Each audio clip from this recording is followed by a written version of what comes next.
Hey guys, this is Kairos. Welcome back to the channel, and I've got a real quick video for you here today. This is 5 tips that will help you get started in 2-Point Campus. Maybe you've seen people play this on YouTube, you're kind of interested in taking a crack at it, but sometimes these sim games can be a little overwhelming just with the interface that you have with it and everything. So what I wanted to do, here are 5 things that you should know going into the game. The first one is this: the pause button is your friend.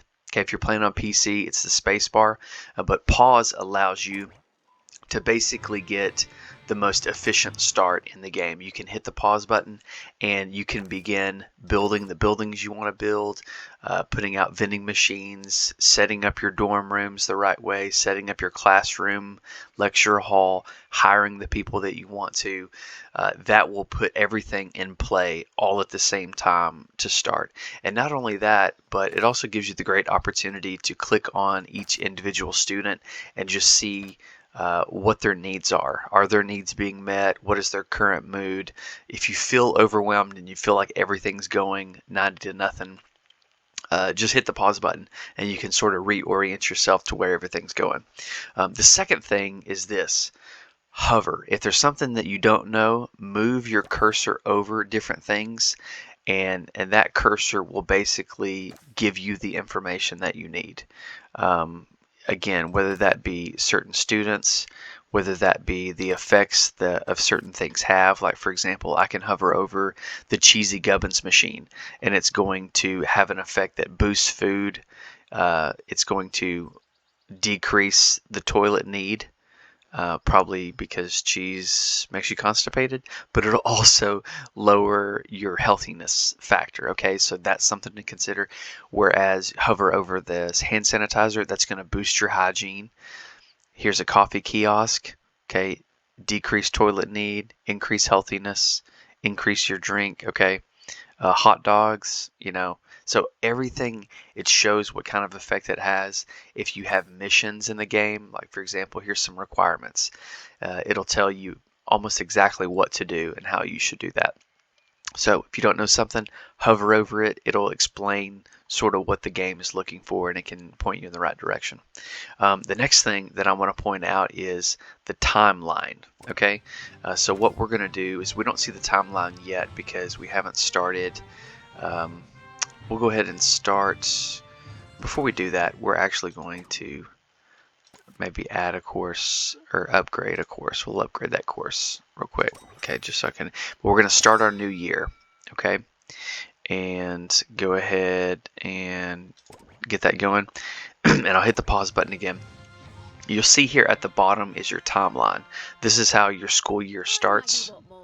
Okay, down here at the bottom, and that gives you an idea of the pacing of everything, of when certain when income is going to come in, when certain grades come out. And so that's basically how you operate throughout the year. And then you'll have a little bit of a break in the summer to kind of reorient things.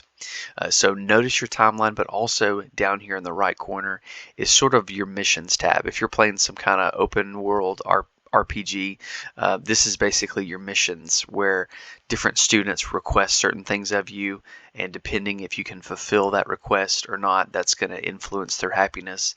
And so always be paying attention to that. When you have everything into place, that's a great place to start, just fulfilling some of those messages and missions and making students happy. But you'll notice it says down here this Kudosh, and this is the next tip, is your Kudosh is kind of like a special currency that's going to allow you to build new buildings and that sort of thing. And you can earn different Kudosh through evaluations, but probably the best way to do it is up here in this career goals tab. Just by playing the game, there's certain things that you'll achieve. And like, for example, I've accomplished this virtual normality, and I can claim those 50 Kudosh points. And I can do the same for scientography. I can do the same for the library. I can claim all of those. And here's even more Kudosh that I can claim.